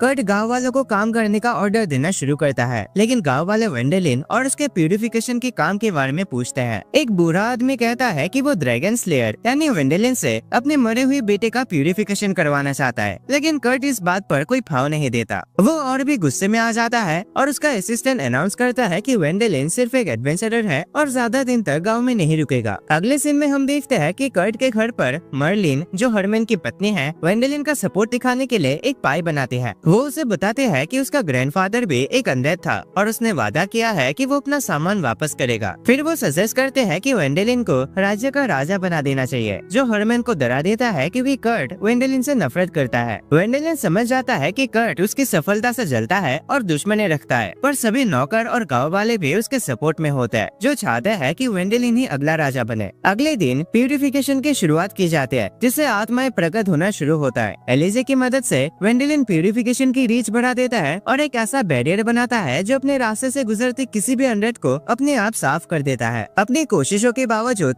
मर्लिन के दादाजी उन स्पिरिट के बीच में नजर नहीं आते। अचानक एक ड्रैगन समन हो जाता है, जिसे विल्मा अपने एक्स से मार गिराती है और उन्हें भी शुद्ध कर देती है। जैसे जैसे मॉन्स्टर सामने आते हैं, ग्रुप सभी को एक एक करके प्यूरिफाई करता है। आखिरकार वो मर्लिन के दादाजी का सामना करते हैं, जो अब एक अनडेड में बदल चुका होता है। वो अपने पोती के बारे में पूछता है और वेंडलिन उसे भरोसा दिलाता है कि वो एक दयालु इंसान के साथ सुरक्षित है। ये सुनकर वो शांत हो जाता है और एलिजे उसका प्यूरिफिकेशन करते हैं, जिससे वो वापस लौट सकता है। जब वो आर्मर्स गाँव वालों को देते हैं तो गाँव वाले अपनी शुक्रिया अदा करते हैं, लेकिन कर्ट का नाजुक ईगो इसमें दखल देता है और वो बताता है कि आर्मर्स को ब्लैकस्मिथ को दे दिया जाए क्योंकि उनके राज्य में आयरन की कमी है। गाँव वाले इस बात से सहमत नहीं होते क्योंकि वो अपने गुजर चुके घर वालों को सम्मान देना चाहते हैं और आर्मर्स को उनके अंतिम संस्कार में इस्तेमाल करना चाहता है। वेंडलिन बीच में आकर कर्ट को जबरदस्ती आर्मर्स लेने से रोकता है और उसके बदले उसे एक बड़ा आयरन का टुकड़ा ऑफर करता है। ये चीज कर्ट को और भी गुस्सा दिला देता है और गाँव वाले वेंडलिन की इस मदद से खुश होते हैं और उसे राज्य का अगला लीडर मानने लगता है। जब वो ड्यूक के पास वापस लौटता है, वेंडलिन को ऑर्डर मिलता है कि गाँव वालों के सामान को अच्छे से सॉर्ट करने के लिए गाँव वापस जाए, उन्हें गाँव वालों के हाथ में देने से पहले। एलिजे की मदद से उन मरे हुए गाँव वालों का अंतिम संस्कार होता है, जहाँ वो प्रार्थना करते हैं और क्योंकि कर्ट उनके साथ मौजूद नहीं है, तो इसके ऊपर भी बातें शुरू हो जाती है और क्लाउस गाँव वालों की बातों को चुपचाप सुनता है। जैसे गाँव वाले इकट्ठा होते हैं, ग्रुप उनका मनोरंजन करता है, जिससे क्लाउस का ध्यान उनकी तरफ आ जाता है। बाद में वो वेंडलिन के पास आकर उसे इस राज्य का लॉर्ड बनने का प्रस्ताव देता है। वो बताता है कि असल में सिर्फ वो लोग ही नहीं बल्कि रॉयल फैमिली भी यही चाह रहे हैं। ब्रेंटेक का आना ये दर्शाता है कि रॉयल फैमिली भी इस फैसले को सपोर्ट करता है कि वेंडलिन को इस जगह का लॉर्ड बनाना है। दूसरी तरफ हम देखते हैं कि राजा अपने साथियों के साथ वेंडलिन को लेकर होने वाले उत्तराधिकारी के बारे में बात कर रहा होता है। ब्रैंड वेंडलिन को अलग ले जाकर एक प्राइवेट बात करता है और समझाता है कि ये जगह उनके किंगडम का सबसे बेकार और गरीब जगह इसलिए है क्योंकि आज तक जितने भी लॉर्ड यहाँ बने हैं, कोई भी इसकी तरक्की के ऊपर काम नहीं करना चाहता था और क्योंकि कर्ट का स्वभाव भी ठीक नहीं है, इसलिए रॉयल फैमिली जानते हैं कि अगर उसे इस जगह का अगला लॉर्ड बना दिया गया तो वो इसे नरक बना के ही छोड़ेगा। इस समस्या को सुधारने के लिए राजा अपने लोगों के साथ एक सीक्रेट प्लान बनाता है, जो ये है कि कर्ट को वेंडलिन पर हमला करने के लिए उकसाना है, जिससे वो उसे गिरफ्तार कर सकेंगे और यहाँ से निकाल देंगे और इस तरह वेंडलिन के लॉर्ड बनने का रास्ता साफ हो जाएगा। इसी वजह से ड्यूक चाहता था कि वेंडलिन अपने गाँव जाए प्यूरिफिकेशन प्रोसेस के लिए, क्योंकि ऐसे वो लोगों के बीच हीरो बन जाएगा जो कर्ट को उकसाने के लिए काफी था। जब वेंडलिन ब्रेंड से सवाल करता है कि उसने ये प्लान उसे पहले क्यों नहीं बताया, तो ब्रेंड उसे तसल्ली देता है और कहता है कि ये परिणाम तब भी वही होता चाहे वेंडलिन को पहले पता होता। वेंडलिन इस प्लान के खतरों को लेकर परेशान होता है, लेकिन ब्रेंड उसे तसल्ली देता है कि वो सिचुएशन पर नजर रख रहा है और अपने फोकस को बनाए रखने के लिए कुछ दिन तक शराब भी नहीं पी। हालांकि लॉर्ड बनने को लेकर उसके मन में अभी भी डाउट है, लेकिन वेंडेलिन ब्रैन की बात को मान लेता है कि उसका प्रभाव में भी लोगों के बीच थोड़ी शांति ला सकता है और वो सच में इस जगह के तरक्की के लिए जितना हो सके मदद करना चाहता है। अगले दिन वेंडेलिन अपने दोस्तों को इस प्लान के बारे में बताता है। वो इस फैसले से काफी ज्यादा सहमत होते हैं और उसे मोटिवेट करते हैं कि बिना ज्यादा सोच विचार किए प्लान के मुताबिक काम करो, जैसे वो अक्सर करता है। थोड़ी देर बाद एमिलिया और उसके बेटे वेंडेलिन से मिलने आते हैं और अपने जबरदस्त मैजिक का थोड़ा झलक दिखाते हुए वो उनका मनोरंजन करते हैं,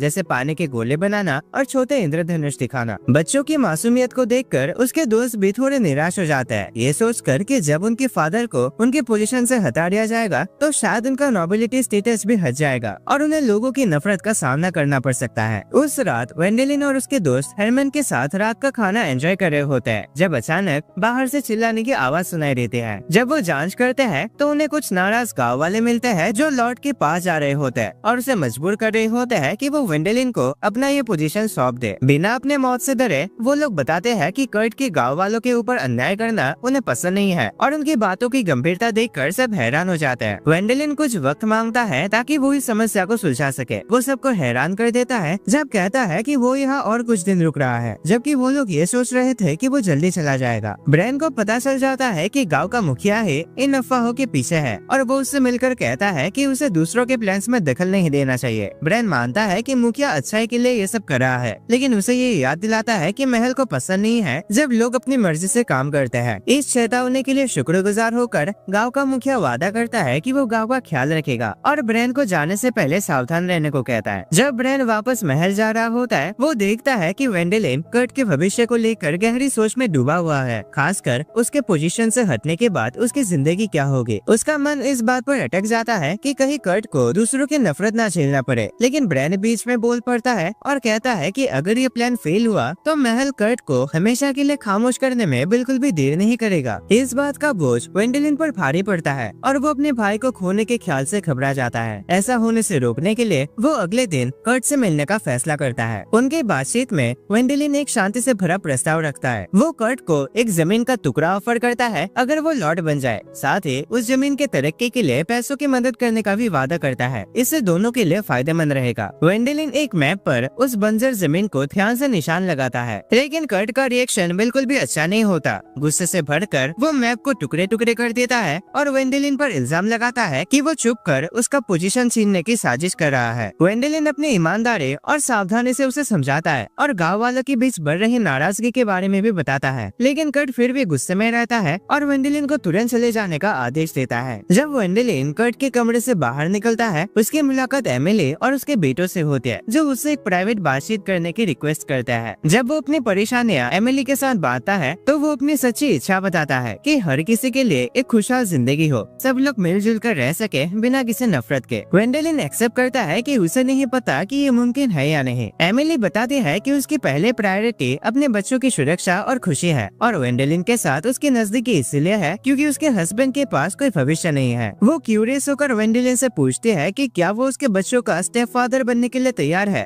वेंडेलिन मजाक के साथ सवाल को टाल देता है और कहता है कि उसके पास पहले से ही कई लड़कियों के साथ एंगेजमेंट्स है। कर्ट और एमिलिया से मिलने के बाद वेंडेलिन अपने अगले कदम को लेकर परेशान हो जाता है, लेकिन अपने दोस्तों के साथ खाना बनाते हुए वेंडेलिन फैसला करता है कि वो लॉर्ड का पोजीशन संभालेगा। ध्यान से सोचने के बाद वो अपनी शर्तों पर इस जिम्मेदारी लेने का फैसला करता है। महल के बेकार प्लान्स को ठुकरा कर एक अनोखा तरीका अपनाता है। वो इस प्लान को अंजाम देने के लिए और सभी लोगों की जान बचाने के लिए अपने दोस्तों के सपोर्ट मांगता है, जो उसके साथ खड़े रहने का वादा करते हैं। अपने इस हौसले के साथ वो गांव को सुरक्षित रखने के मिशन पर निकल पड़ता है। अगली सुबह वेंडेलिन और उसके साथियों ने गांव के एक कोने को एक छोटे से मार्केट में बदल दिया था। एक स्टॉल पर अलग अलग चीजें सजाई गई थी, जिसमें उनकी मशहूर और फेवरेट मेयोनेज, शानदार कपड़े और कुछ रेयर चीजें शामिल थी जो सिर्फ कैपिटल से लाए गए थे। गांव वाले उनके शॉप पर जाकर उनकी चीजों की क्वालिटी देखकर हैरान रह जाते हैं कि ये दूसरी जगह मिलने वाले खराब क्वालिटी वाली चीजों से काफी बेहतर थी। लेकिन वेंडेलिन के बिजनेस की सफलता ने कर्ट के आदमियों के बीच जलन पैदा कर दी, जो अपने लीडर से मदद मांगते हैं। फिर भी कर्ट खुद वेंडेलिन के जबरदस्त मैजिकल पावर्स के सामने बेकार महसूस करता है और उसकी फ्रस्ट्रेशन एक पागल गुस्से में बदल जाती है। जब उसके आदमी हार कर बिखर जाते हैं, वेंडेलिन ने मौका पकड़कर उनका सामना करता है। वो अपने दोस्तों के साथ उनके सामने आकर खड़ा हो जाता है, उनके चारों तरफ घेरा बनाकर उनकी शिकायतें सुनने को तैयार हो जाता है। अगले दिन दिन कर्ट को एक कड़वा सच पता चलता है जब उसे मालूम होता है कि उसके वफादार लोग उसके भाई के कामों से इम्प्रेस हो गए हैं। उन्होंने उसका साथ छोड़ दिया क्योंकि वेंडेलिन ने उनको कैपिटल में कुछ दिन आराम की वेकेशन मनाने का ऑफर दिया था। इसी बीच वेंडेलिन कैपिटल की तरफ रवाना होता है ताकि रॉड्रिज को अपना प्लान बताए कैसे कर्ट की पॉलिटिकल ताकत को कमजोर करने के लिए उसके सपोर्टर्स को अपनी तरफ खींच लेगा। उसके बाद दोनों मिलकर अपार्टमेंट ढूंढने लगते हैं, पर वेंडेलिन के सपने सिर्फ लोगों को अपनी तरफ करने तक ही सीमित नहीं है। वो एमिली और उसके 2 बेटों के लिए एक घर भी ढूंढता है ताकि वो शांति से अपना गुजारा कर सके जब तक वो लॉर्ड का पद संभालेगा। वही कर्ट के लिए वो प्लान करता है कि उसे सर्च भेज दिया जाए जो किंगडम से दूर एक शांत जगह है, लेकिन उन्हें पता नहीं होता कि रकनर अपने दिल में बुराई का इरादा रखकर पीठ पीछे प्लान बना रहा है। उसकी चाल तब सामने आती है जब वो कर्ट को एक मैसेज भेजता है। कर्ट अकेला बारिश में खड़ा है, बदले के ख्यालों में डूबा हुआ, जब एक आदमी उसके पास आता है। वेंडेलिन ने जब अपने आदमियों को सफल तरीके से रिश्वत दे दी थी, तब रकनर का मैसेंजर कर्ट को अपने मालिक का तोहफा देता है, एक मशहूर आइटम जिसे ड्रैगन फ्लूट कहा जाता है, जो वादा करता है कि कर्ट को अपने मैजिशियन भाई को खत्म करने में मदद करेगा। रकनर की इस अचानक मदद को देखकर कर्ट हैरान होता है और मैसेंजर से और डिटेल्स मांगता है। जब उसे पता चलता है कि रकनर का असली मकसद उस जमीन पर हक जमाना है जो अभी बेकार पड़ी हुई है, तो कर्ट अपने फायदे को देखकर इस ऑफर को मान लेता है। वो फैसला कर लेता है और जंगल में निकल पड़ता है जहाँ वेंडेलिन और उसके साथी इंतजार कर रहे होते हैं। जैसे वो अकेला उनके पास आता है, ब्रैन को तुरंत उसके नए कॉन्फिडेंस का एहसास हो जाता है, जो इस बात का संकेत है कि उसके पास कुछ कीमती चीज है। इस बदलाव को महसूस करते हुए वेंडेलिन तय करता है कि वो अपने भाई का सामना करेगा और उनकी मुलाकात को सिर्फ एक इत्तेफाक बताएगा। लेकिन कर्ट समझदारी से महसूस कर लेता है कि वेंडेलिन के साथ ही पत्तों के पीछे छुपे हुए हैं। वो गुस्से से भर जाता है और बेकार की गालियां वेंडेलिन को देने लगता है। धीरे धीरे उसका व्यवहार अजीब हो जाता है और वो किसी पागल की तरह कहता है कि चाहे वेंडेलिन कितनी भी जबरदस्त टैलेंट रखता हो, लेकिन वो जन्म के हिसाब से 8वें बेटे होने के कारण कभी भी जमीन का वारिस नहीं बन सकता। तभी कर्ट अपने हाथ में ड्रैगन फ्लूट दिखाता है जो उसे रकनर ने दिया था और धमकी देता है कि अगर किसी ने भी हिलने की कोशिश की तो वो इसे बजा देगा। ब्रैन तुरंत ही उस लेजेंडरी फ्लूट को पहचान लेता है और समझ जाता है कि ये ड्रैगन्स की आर्मी को बुलाने की शक्ति रखती है, एक ऐसी ताकत जिसका सामना उनके ग्रुप भी मुश्किल से कर पाएगी। वेंडेलिन के दोस्त कर्ट के इस पागलपन से घबरा जाता है और चेतावनी देते हैं कि अगर ड्रैगन्स आ गए तो कितना भयंकर परिणाम हो सकता है, लेकिन कर्ट उनकी बातों को मजाक बनाकर उड़ा देता है, जोर से हंसकर कहता है कि ड्रैगन्स फ्लूट पकड़ने वाले को नुकसान नहीं पहुंचाएगा। वेंडेलिन जितनी भी समझाने की कोशिश करता है, कर्ट अपने परिवार और साथियों को गद्दार कहकर बुलाता है। वो और भी ज्यादा पागलपन में डूब जाता है, अपने बीबी और बच्चों की भलाई की परवाह किए बिना सिर्फ इस बात का लालच करता है कि वेंडेलिन की मौत से कितना पैसा कमाएगा। अपने भाई के इस पागलपन को देखकर वेंडेलिन और ज्यादा सीरियस हो जाता है और वो उस पर हमला करने के लिए तैयार हो जाता है, लेकिन कर्ट उसको डराने के लिए धमकी देता है कि अगर कोई आगे बढ़ा तो वो फ्लूट बजा देगा। और वेंडेलिन लास्ट मोमेंट पर डर जाता है कि कहीं उसका पागल भाई सच में वो बजा ना दे। वो वेंडेलिन के आंखों में इस डर को देखकर एक सुकून महसूस करता है और जोर जोर से हंसने लगता है। अपने महान मैजिशियन भाई को डर के मारे कांपता देखकर खुश होता है। आखिर में कर्ट एक आखिरी कोशिश करता है और वेंडेलिन पर इल्जाम लगाता है कि अगर उनकी मौत होती है तो उसके हाथ खून से भर जाएंगे क्योंकि उसने इस राज्य का राजा बनने की कोशिश की। वो जोर से फ्लूट को बजाने के लिए रेडी होता है और उसकी ताकत को बुलाने के लिए तैयार हो जाता है। इसी वक्त ब्रेंटिक इस मौके का फायदा उठाता है और अचानक कर्ट पर हमला कर देता है, लेकिन वो ये देखकर चौंक जाते हैं जब फ्लूट उस हमले को रोक देता है। कर्ट मुस्कुराता है,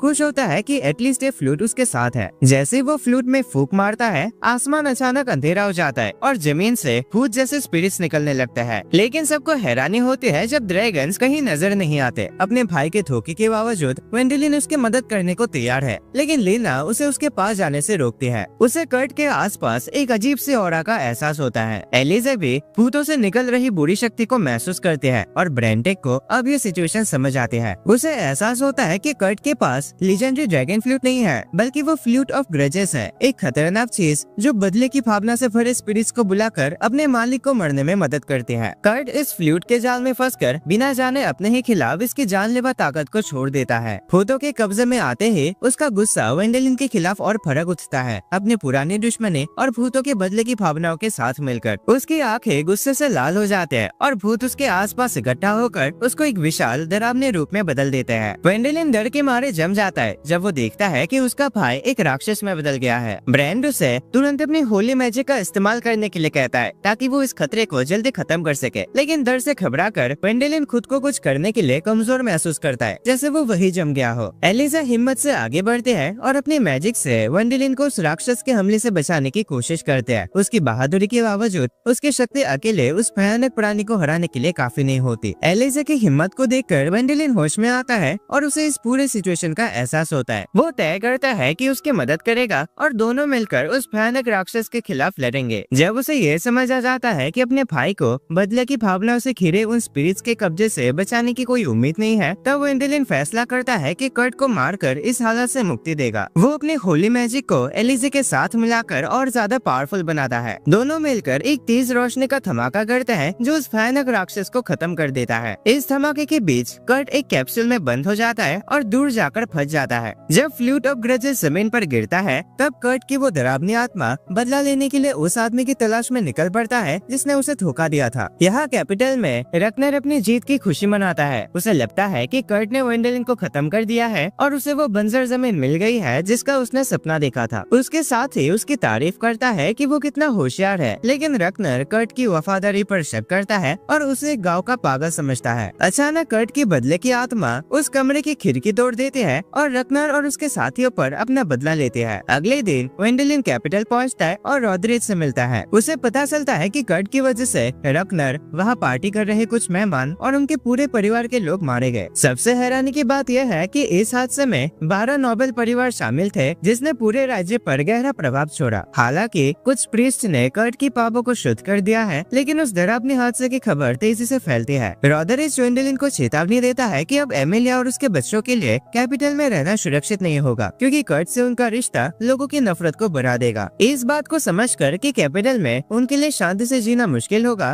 वेंडेलिन फैसला करता है कि उन्हें कहीं और बसाया जाए। उसे इस बात का दुख होता है कि वो अपनी भाभी के लिए ज्यादा नहीं कर सका। बाद में जब वो आर्मस्ट्रांग और ब्रेन से मिलता है तो बताता है कि हरमन ने एमिलिया और उसके बच्चों को अपने परिवार के साथ थोड़ी देर के लिए रखने का फैसला किया है। वो इस सिचुएशन पर बात करते हैं और कहता है कि उसे उन स्वार्थी और बदमाश लोगों से बहुत गुस्सा आता है जो छुपकर अपने फायदे के लिए दूसरों को खिलौने की तरह इस्तेमाल करते हैं। वो रकनर को श्राप देता है और राजा के साथ खड़े उन सभी नोबेल लोगों को स्वार्थी बताकर उनकी बुराई करता है, लेकिन ब्रेन बीच में बोल पड़ता है और वेंडेलिन को अपने अंदर झांकने और एक नोबेल होने के नाते अपने आप को स्वीकार करने के लिए कहता है। ब्रेन के शब्द वेंडेलिन पर गहरा असर करता है जो उसे कई दिनों तक उदासी में डुबो देता है। उसकी परेशानी को महसूस करते हुए एलिजा उसके इमोशंस को समझ लेती है और उसे शांति और हौसला देने के लिए आगे आती है। वो उसे समझाती है कि दूसरों के गलत कर्मों के लिए उसे जिम्मेदारी लेने की जरूरत नहीं है। एलिजा के ये तसल्ली देने वाले शब्द वेंडेलिन के दिल को थोड़ी राहत देते हैं और उन नॉवेल्स की बातों को ठुकरा कर उसे एक दयालु राजा बनने के लिए मोटिवेट करता है जो अपने लोगों की भलाई के लिए काम करे। एलिजा के इन बातों से मोटिवेट होकर वेंडेलिन ईमानदारी से फैसला लेता है कि वो अब एक अच्छा नोबेल बनने के रास्ते पर चलेगा। अपने इस फैसले को मजबूत करते हुए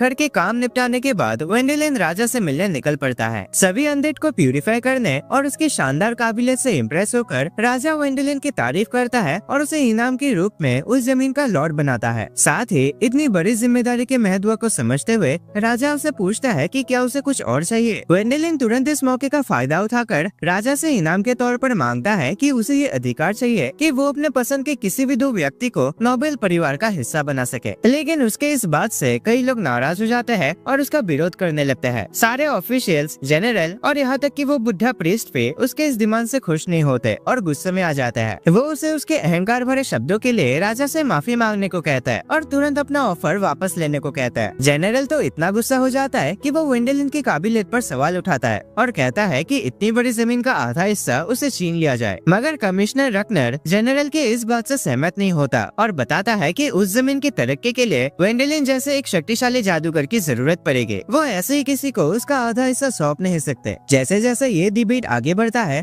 वो बुढ़ा प्रीस्ट भी अपनी राय देते हुए इस बहस को और तेज कर देता है। तब ड्यूक एमेडियस खुद इसमें शामिल होता है और खुलकर वेंडेलिन का साथ देता है, लेकिन जब ये बहस खत्म होने का नाम ही नहीं ले रहा होता तब आर्मस्ट्रांग सबको चुप करा देता है और वेंडेलिन को अपनी मांग वापस लेने की सलाह देता है। हैरानी की बात यह है कि आर्मस्ट्रांग खुद आगे बढ़कर ये सुझाव देता है कि अगर उस जमीन का बंटवारा करना ही है तो वो उस आधे हिस्से की जिम्मेदारी लेगा, क्योंकि वो एक मैजिशियन भी है और इससे किसी को दिक्कत भी नहीं होगी। लेकिन राजा उसके सुझाव को मना कर देता है और और कहता है कि वेंडेलिन को ही उस जमीन की तरक्की और लोगों की विकास के लिए वो जिम्मेदारी संभालना होगा। और इस बात को समझते हुए राजा वेंडेलिन के उस ऑफर को एक्सेप्ट करता है और उसे 2 नोबेल पोजीशन देने का अधिकार देता है और उसे बैरन से काउंट के पोजीशन तक प्रमोट किया जाता है। इसी बीच आर्मस्ट्रांग चुपके से वेंडेलिन का साथ देता है, जिसे देखकर दोनों एक दूसरे को जानने समझने वाले आंखों से देखते हैं। राजा उनके सीक्रेट प्लान का एहसास कर लेता है, फिर भी वो अपने फैसले पर आगे बढ़ता है। वेंडेलिन के उस जमीन की तरक्की के लिए जिम्मेदार मानकर उसे एक अच्छा सा पोजीशन ऑफर करता है। अपना इनाम लेकर घर लौटने के बाद वेंडेलिन एमिली को बताता है कि जब उसके बच्चे बड़े हो जाएंगे तो वो उन्हें नोबेल टाइटल्स देने का इरादा रखता है। उसकी इस मदद के लिए एमिली उसका शुक्रिया अदा करती है और फिर से उसे अपने बच्चों का स्टेप फादर बनने का प्रस्ताव देती है, लेकिन वेंडेलिन तुरंत मना कर देता है। इसके बाद वो अपनी जगह की तरक्की करने के काम में पूरी तरह लग जाता है, जिसमें अर्विन और रॉदरिच उसकी फील्ड में मदद करते हैं, जबकि वेंडेलिन एक जगह से पत्थर हटाकर आराम करने की कोशिश करता है। तभी रॉदरिच उस पर दबाव बनाता है कि वो एक और साइड पर काम शुरू करे और चर्च बनाने के लिए पत्थरों को उड़ा दे। जल्दी ही वेंडेलिन को पता चलता है कि वो बुद्धा प्रीस्ट इस इलाके में एक चर्च तैयार करने की प्लान बना रहा है, जो राजा के साथ हुए एक समझौते का हिस्सा है। इसके अलावा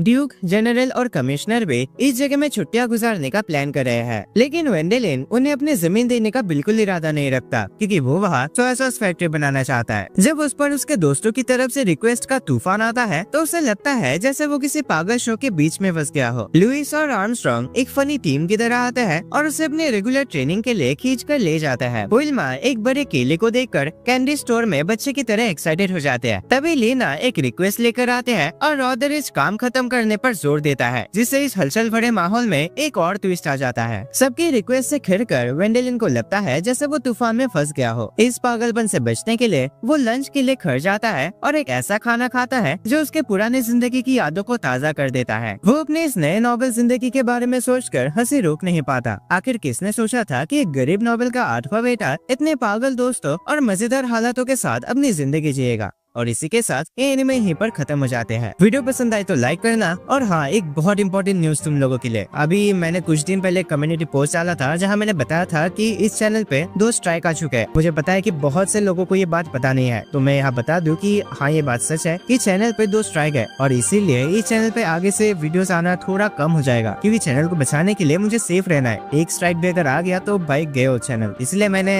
सेफ रहने के लिए एक सेकंड चैनल खोला है। तो सब लोगों से रिक्वेस्ट है कि उसे जाकर सब्सक्राइब कर लो, क्योंकि आगे से वीडियोस उसी चैनल पे आने वाले हैं। इस वीडियो की डिस्क्रिप्शन पे उस सेकंड चैनल का लिंक है, तो जाके सब्सक्राइब कर लो। और मेरे चैनल के डिस्क्रिप्शन या फिर कम्युनिटी पोस्ट में जाकर भी तुम मेरे सेकंड चैनल को सब्सक्राइब कर सकते हो। तो जल्दी से जाके सपोर्ट करो एंड मैं ऐसे ही तुम्हारे लिए मजेदार एनिमेस लेकर आऊंगा। पर अभी इस बार मुझे तुम्हारे सपोर्ट की बहुत जरूरत है, तो मैं रिक्वेस्ट करता हूँ कि जल्दी से जल्दी उस चैनल पे भी अपना प्यार देना। एंड मैं तुम्हें मिलता हूँ एक और नए वीडियो पर।